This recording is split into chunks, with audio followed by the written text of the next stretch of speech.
मुर्शिदाबाद में फिर हुआ दल बदल। तृणमूल, वाम और कांग्रेस छोड़कर करीब 160 परिवार भाजपा में शामिल।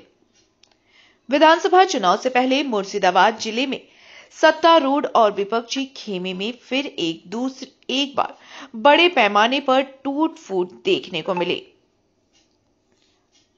जानकारी के अनुसार तृणमूल कांग्रेस, वाम मोर्चा और कांग्रेस, इन तीनों पार्टियों से करीब 160 परिवारों ने भाजपा का दामन थाम लिया। इस बड़े पैमाने के शामिल होने से जिले का राजनीतिक माहौल एक बार फिर गर्म हो उठा है। भाजपा नेतृत्व का यह दावा है कि ये परिवार अब तक विभिन्न दलों से जुड़े थे, लेकिन राज्य में तृणमूल कांग्रेस के आतंक और विपक्षी दलों की निष्क्रियता से तंग आकर उन्होंने भाजपा में शामिल होने का निर्णय लिया। भाजपा नेताओं के अनुसार प्रधानमंत्री नरेंद्र मोदी के विकास के संदेश और संगठन को मजबूत करने के उद्देश्य से इतनी बड़ी संख्या में लोग पार्टी में शामिल हुए हैं। इस मौके पर भाजपा के बहरमपुर संगठनात्मक जिला अध्यक्ष मुलायम मजुमदार समेत कई अन्य स्थानीय नेता मौजूद थे। स्थानीय भाजपा नेतृत्व का कहना है कि इस बड़े पैमाने पर हुए शामिल होने से आगामी विधानसभा चुनाव में भाजपा की जीत का रास्ता और भी आसान होगा।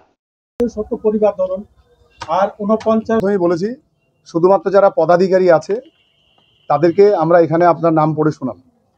এর বাইরে যত সংখ্যা আছে আমি কোনো অনুমান ভিত্তিক সংখ্যা আমি আপনাকে বলতেই চাই না। যেখানে যে মণ্ডলে যে বিধানসভায় জয়েনিং হবে তখন আপনারা জানবেন এবং তথ্য যেটা সত্য সেটাই হবে। এবার যেটা বলি যে টিএমসি কিছুদিন থেকে এসআইআর নিয়ে যেটা করছে, যে মানুষকে যে ভয় দেখাচ্ছে এসআইআর নিয়ে, আজকে টিএমসিকে এটা আমরা দেখালাম যে এসআইআর নিয়ে সংখ্যালঘুদেরকে যে ভয় দেখানোর যে চেষ্টা, সেইটা আজকে সংখ্যালঘুরা জয়েন করছে। ওরাই বলবে যে আজকে এসআইআর নিয়ে আপনাদের যা কিছু প্রশ্ন করার বলার আছে ওদেরকে জিজ্ঞেস করুন, ওরা বলবে।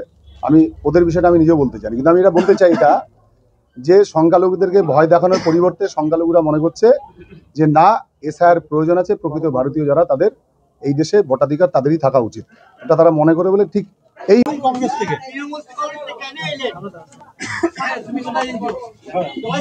মমতা বন্দ্যোপাধ্যায় এবং তার দলের যে ভ্রষ্টাচার বাংলা জুড়ে এবং সংখ্যালঘুদেরকে বিভিন্ন ইস্যুতে ভয় দেখানো আর শুধুমাত্র মিথ্যা কথা বলে যে সংখ্যালঘুদের 100% কাজ করে দিয়েছেন, কিন্তু কোনো কাজ হয়নি।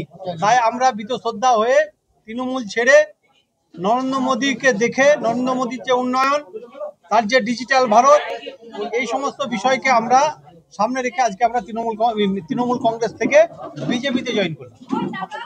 আপনি তো সংখ্যালঘু, সেই জায়গায় বিজেপিকে সংখ্যালঘু বিরোধী মন্তব্য করা হয়, এসআইআর সংখ্যালঘুদের নাম বাদ দেবে বলে তৃণমূল অভিযোগ করছে।